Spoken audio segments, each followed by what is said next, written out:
I'm Rodney. I've been in the technology industry for 22 years. I've worked in data centers, I've worked with large corporates doing their kind of IT infrastructure rollouts.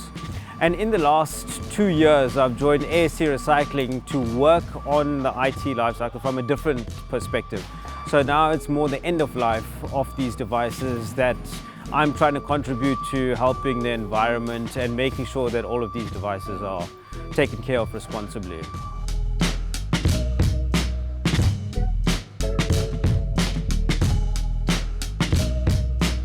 So what AST Recycling does is really the compliant side of electronic waste recycling.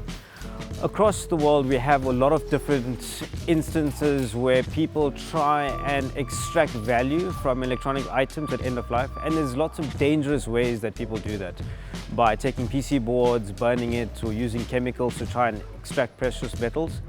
But AST Recycling has established itself in trying to be compliant in the way it does recycling by creating employment and ensuring that everything is done in accordance with our ISO standards. So any electronic device that reaches end of life, it still has value to certain sectors of the economy. And what we try and do is extend the life of those devices by either refurbishing it, or if it cannot be refurbished, it's not viable for refurbishment, then we recycle it. And in our recycling process, we try to ensure that 99% of all devices have some sort of reuse and they can contribute to the circular economy in that way.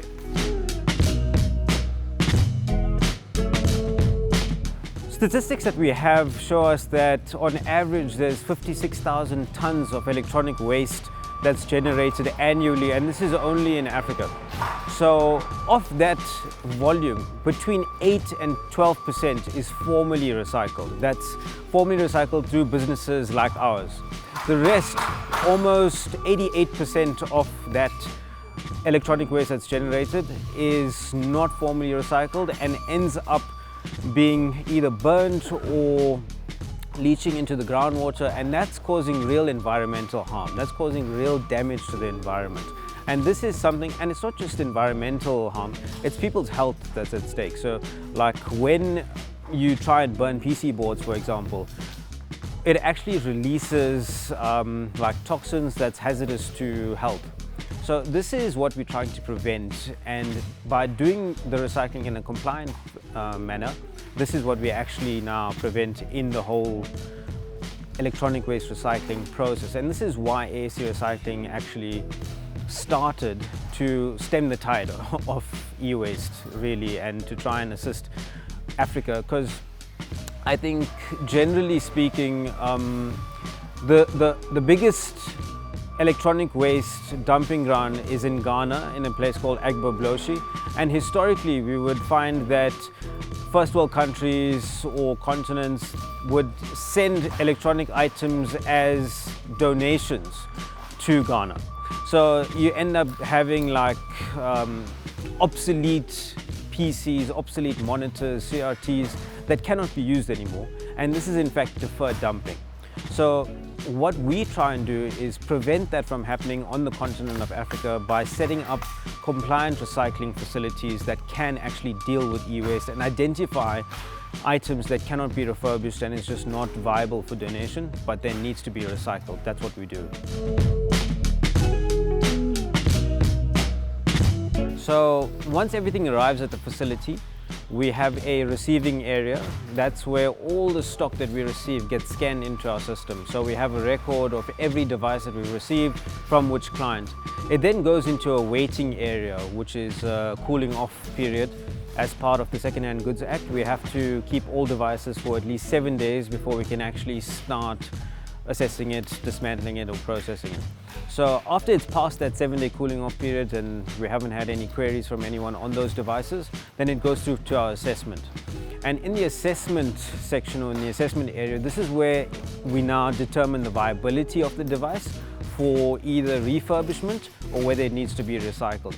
Ultimately, we try and refurbish as many devices as we can, which we are allowed to, in order to contribute to that circular economy, to try and give devices a second life. Because you find a lot of corporates, they have specific needs where they need to have higher spec, newer technology far more often, but those devices still have a useful life, and often up to 8 years it can still be used by 2 or 3 different people, and that's what we try and do.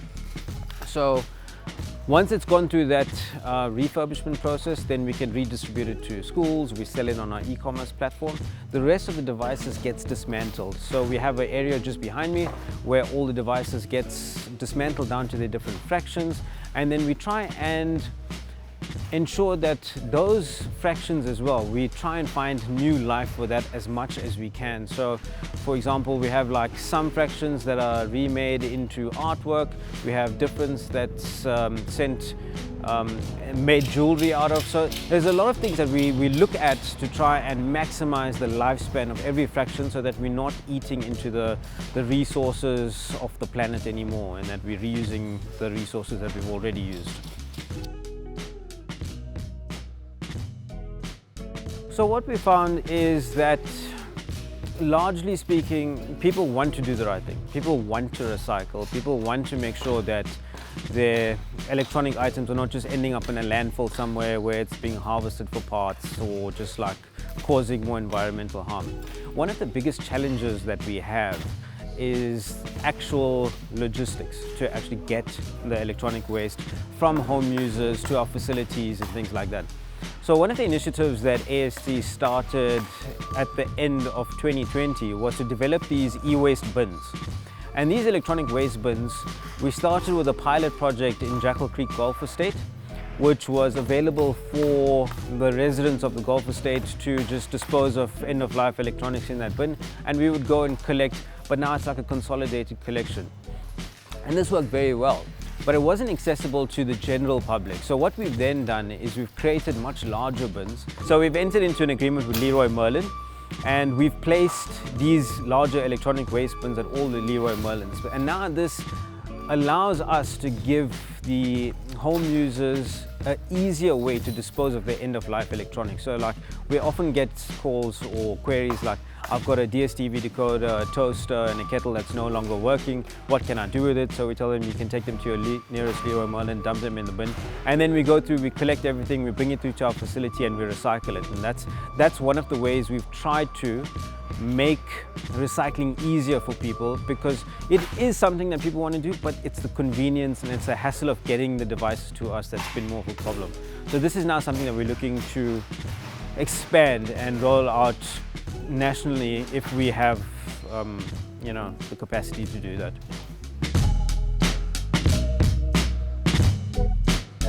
So some of the lessons that I've actually learned being in this industry is the legislations around the industry that government has tried to implement and impose. So I think from August 2021, it is now actually illegal to dispose of your electronic items, whether you're a corporate, whether you're a home user, but it's illegal to dispose of it into a normal recycling bin or into a normal bin. You have to now partner with a certified recycler to dispose of that, and they've mentioned fines of up to 10 million rand or 10 years in prison if you do that. So there's a lot of legislation that goes around it, which has been a big learning experience for myself personally. But this is part of the education process that we need to also educate the public and educate corporates, because there's lots that goes into the industry that people are just not aware of. And this is something that is part of the process that we try and do for our clients as well. As humans, we've always been used to the linear economy, where we take stuff, we make things out of it, and then we destroy it. So at AST, what we're trying to do is to get people to start thinking about the circular economy, think about what you're doing with your device at end of life, so that even if you don't need it anymore, there is someone out there that could benefit from that device, and it could have a new life as pre-loved devices in a new home or in a school, so that people can learn and benefit from the devices. If you want to get a hold of us, you can contact us at info@astrecycling.co.za, or you can call us on 010-541-1273. Thank you.